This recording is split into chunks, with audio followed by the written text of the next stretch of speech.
Please save this video. I'm going to give you the 5 major defenses to every misconduct charge. In other words, either you are facing a disciplinary hearing now, or sometime in the future, the company might accuse you of doing something wrong.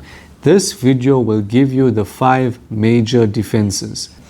Defense number 1, there is no rule in the workplace. Remember, when it comes to a misconduct allegation, the company is saying you've done something wrong, you've broken a workplace rule. So defense number 1 is, there's no rule that I broke. In other words, the company is saying you did something wrong, but it's not related to a company policy, or it's not an expected rule.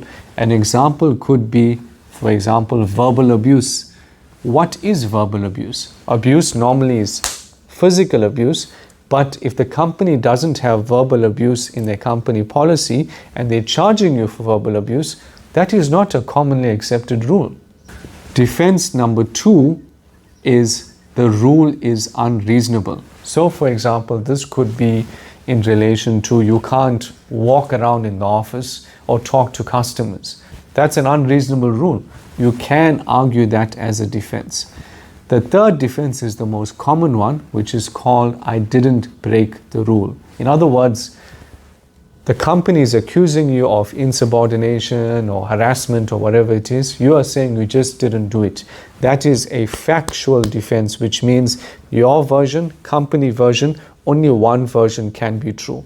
The testing of that will be under cross-examination and witnesses and evidence.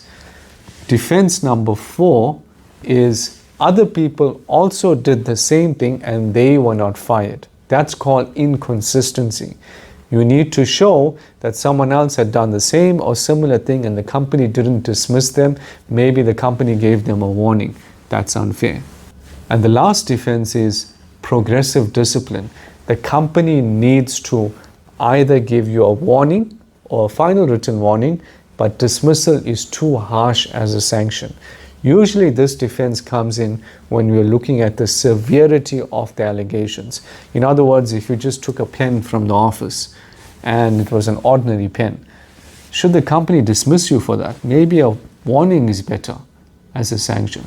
So those are, in a nutshell, the 5 major defenses when it comes to a misconduct allegation. Now remember, every case depends on its own facts. You can't plead all 5, and maybe your case has a unique defense to it. The best is, if you are facing a disciplinary hearing, get some proper legal advice.